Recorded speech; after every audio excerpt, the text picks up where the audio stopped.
سفیران دانش بنیان قرار هست که زیر نظر این صندوقی که ملاحظه می‌کنید، صندوق نوآوری و شکوفایی ریاست جمهوری، یه سری برنامه‌ها و بازدیدهایی داشته باشیم از شرکت‌های زیر مجموعه این صندوق. امروز برنامه‌مون بازدید منطقه ویژه اقتصادی فرودگاه پیام هست توی کرج.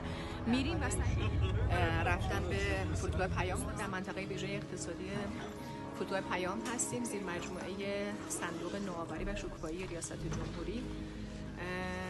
از تهران راه افتادیم، الان هول و هوش ساعت 10:05 است که رسیدیم که قرار هست کجاها بریم. شرکت آلومینیوم سمراد پیام که الان داخلش هستیم. ما 4 تا متریال داریم، 4 تا مواد اولیه داریم. مواد اولیه‌مون عمده‌اش آلومینیومه، سطح بالایی و سطح پایین.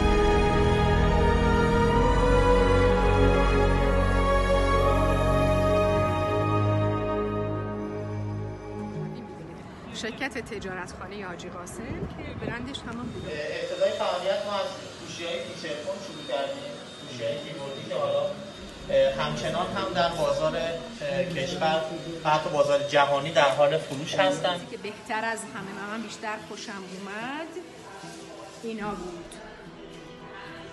دوچرخه‌های هوشمند و اولی اسکوتره یه برامون باز کردن که هم تا میشه هم رکابش خارج میشه و توش تلمبه داره برای باز کردن لاستیکایی که دچار مشکل شدن. این بیشتر از همه من خوشم اومد. خودتون باشه سوار میشین؟ آره. جدی؟ خودش تولید و خودش نمیشه.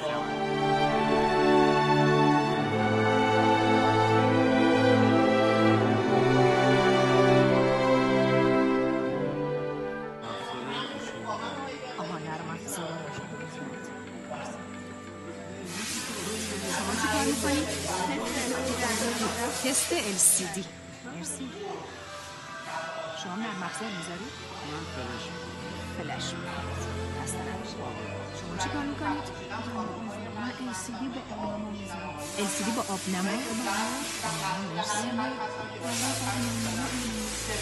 وقتی میزنیشون آب بره داخل گوشی صورتی میشه. درسته. اگه صورتی شد یعنی آب رفته داخلش، ولی اگه نشد یعنی آب تو اونجایی که میخواد گوشی وارد نشد. ممنونم. خسته نباشید. اینجا نوشته تعمیرات تخصصی. درسته؟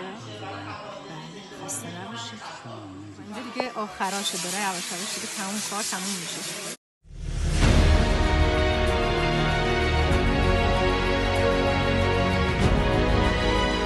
خب رسیدیم به شرکت تلکام آریان. این قسمت شرکت تازه تأسیسه، در مورد مودم هاست، تولید مودم. اینو بگم که تو همه قسمتایی که ما امروز رفتیم یه سری مشکلات، حالا جدا از مشکلات اداری برای ارائه محصولات دانش بنیان به خودمون توی کشورمون، یه سری مسائل گمرکی و موانعی که وجود دارن خیلی مطرح کردن که ان مسئولین یه همتی میکنن این مشکلات حل میکنن. اضافه کردیم با این دستگاه موفق شدیم در نهایت دانش بنیان نشیم. این قسمت قدیمی شرکت آریان تله. یه حائلی هست نمیتونم باشون صحبت کنم، فقط میتونم همه رو به تصویر بکشم براتون. اینجا شما چیکار میکنید؟ توضیح کنید. اینجا بخش کنترل کیفیت هست. سویچ‌های شبکه رو ما تست میکنیم که از نظر پورتال همین وصل بشه.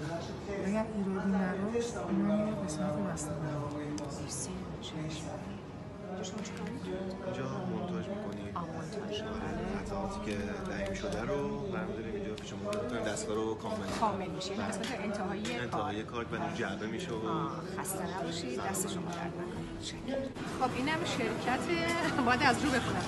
تجهیز ارگ پارسیان، قسمت یه دونه مونده به آخر بازدیدمون از منطقه ویژه اقتصادی فرودگاه پیام. در حوزه ساخت تجهیزات مرتبط با صنعت نفت و گاز و پالاش پتروشیمی کار میکنه.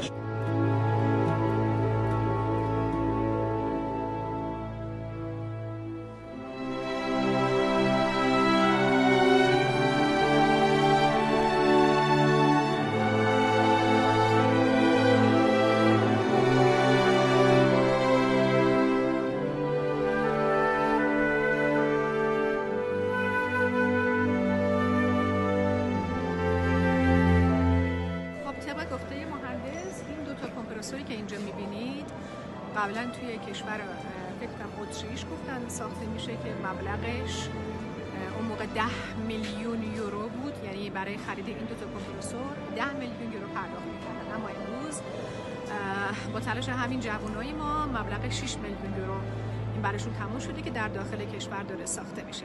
اینجا ترمینال فرودگاه پیام هست. خب رسیدیم به آشیانه هواپیماها. بکنم کمتر کسی میتونه اینجا رو قشنگ ببینه و داشته باشه. اینم خوبه، تجربه است. پایان این بازدید.